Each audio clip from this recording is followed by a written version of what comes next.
qu'il y ait des rivalités et des bagarres Non, non, dans non, ces non, non. milieux-là. Je veux dire que lui-même, il va en prendre conscience et qu'il va Oui, l'enlever. oui. Alors, il y a une chose, c'est qu'il y a une chose qu'il faut quand même dire. L'Église actuelle, l'Église catholique, enfin l'Église conciliaire, ce n'est pas la véritable Église traditionnelle. Elle est depuis Vatican II. Alors je rappelle les propos du cardinal, ah, enfin un cardinal qui a dit que Vatican II c'était 1789 dans l'Église. Bon bref, je ne sais plus son nom. Bien comprendre que l'Église d'aujourd'hui, l'Église Tu catholique, c'est n'étais pas une... en train de parler du cardinal américain, Burke.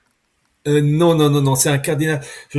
Il y a aussi un autre représentant religieux qui avait dit que l'Église, en faisant Vatican II, avait fait sa révolution d'octobre, Ouais, en ouais, ouais, référence à la ouais, révolution de 1917 ouais, ouais. bolchevique. Bien comprendre que Vatican II, depuis Jean XXIII, ce n'est pas la véritable Église. Elle est éclipsée, et la formule n'est pas de moi, elle est de la Sainte Vierge. Et je rappelle, pour comprendre la situation actuelle, il faut lire les propos tenus par la Sainte Vierge à la Salette en 1846. Je rappelle la Salette, apparition mariale reconnue par l'Église comme Lourdes ou Fatima.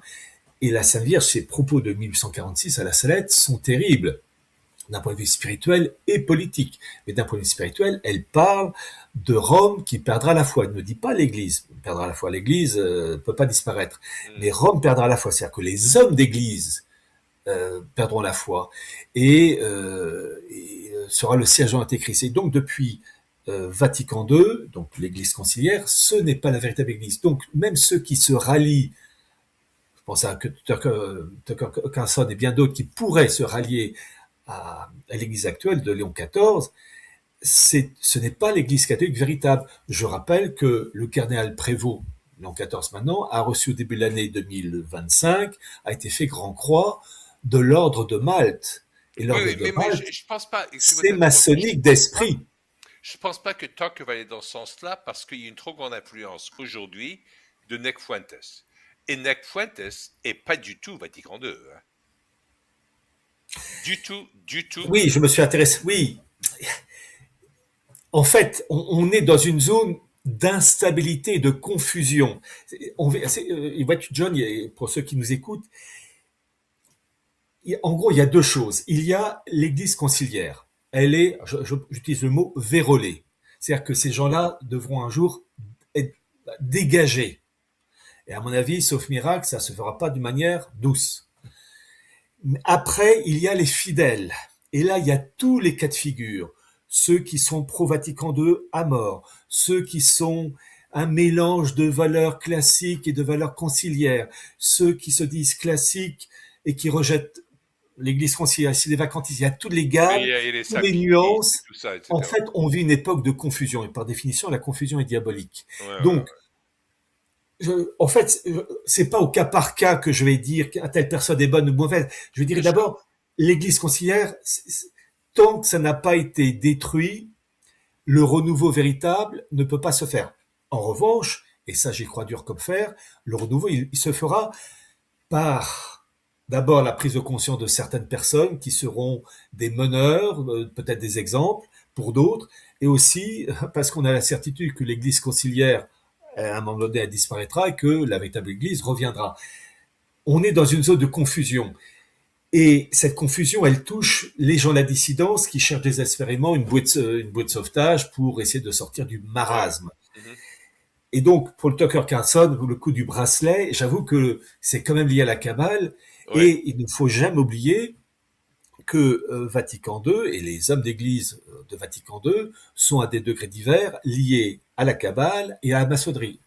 Alors, pour information, je t'invite à lire les mémoires de Gerd Rickner, Ne jamais désespérer, qui a été le premier secrétaire du Congrès juif mondial et qui balance, je crois que c'est un tiers de son livre sur Vatican II, où il y a un rôle des juifs terrible pour noachiser l'Église, Nostra Aetate en particulier, et il part du rôle du cardinal Béat, qui a d'ailleurs travaillé main dans la main avec les dirigeants juifs américains, et de ces deux acolytes, Österreicher et Baum, qui étaient officiellement catholiques, mais en fait qui étaient des juifs faussement convertis au catholicisme et qui étaient en fait des maranes. Et concernant Baum, Gerd Reckner raconte, mais il le connaissait très bien parce qu'ils avaient été, quand ils étaient jeunes, élèves, dans la même école à Berlin. Et donc, quand ils se retrouvaient, ils parlaient de souvenirs de profs, etc. Donc, en fait, il y a eu, je tiens à préciser, dans mon livre Atlas du modélisme, j'ai publié l'original de la revue Look, qui était une revue qui tirait à plusieurs millions d'exemplaires et qui a fait un dossier sur Vatican II. Alors Vatican II se termine en décembre 1965 et ce dossier sort en janvier 1966. Et le titre c'est How the Jews Change Catholic Thinking, comment les Juifs ont changé la manière de penser catholique. Et donc Vatican II, c'est un catholicisme judaïsé, un catholicisme d'Israël. Et par étapes, de Jean 23 jusqu'à Léon XIV, il y a pour objectif de faire en sorte que l'Église soit une annexe de la synagogue. C'est ça la finalité du Vatican II. Et donc, actuellement, tous les Nick Fuentes et Candace Owens, etc., même s'ils peuvent dire des choses tout à fait justes, tant que la maison mère, Rome, n'a pas été rétablie sur les bonnes bases de Saint-Pierre à Pie XII, qui est le dernier pape normal, hein, la tradition, tant qu'il n'y a pas la remise de la boutique sur les bonnes bases, le renouveau ne peut pas se faire. Mais attention, ça n'empêche pas que chacun à son niveau doit essayer de faire de Oui, son bien mieux sûr. pour raviver la tradition. Mais ne jamais oublier que le basculement véritable se fera le jour où Vatican II disparaîtra au même titre que les principes de 1789. Et je vais même ajouter une chose, John, le renouveau véritable de l'État américain se fera quand les fondations de l'État américain, qui sont des fondations judéo-maçonniques, quand ces fondations sauteront. L'État américain ne peut, et le peuple américain avec ses composantes, ne peut véritablement prospérer que s'il revient sur des bases saines, c'est-à-dire le retour à Rome, Rome, la romanité, voilà. Tu es D'accord. un peu, peut-être pas habitué à entendre ça. Non, non, mais c'est très, très, très, très intéressant. Non, il y a une très grosse discussion sur tous ces aspects-là, et surtout chez les jeunes. J'ai eu l'occasion de parler avec beaucoup de jeunes Américains. Quand je dis des jeunes, c'est allez, 18 à 24 ans, qui sont en train de rallier le catholicisme à fond la caisse. Et Oui, c'est vrai, oui, oui. si tu les écoutes aux États-Unis, euh, si des Français les écoutaient, ils diraient ils sont des vacantistes, mais ils ne le sont pas du tout.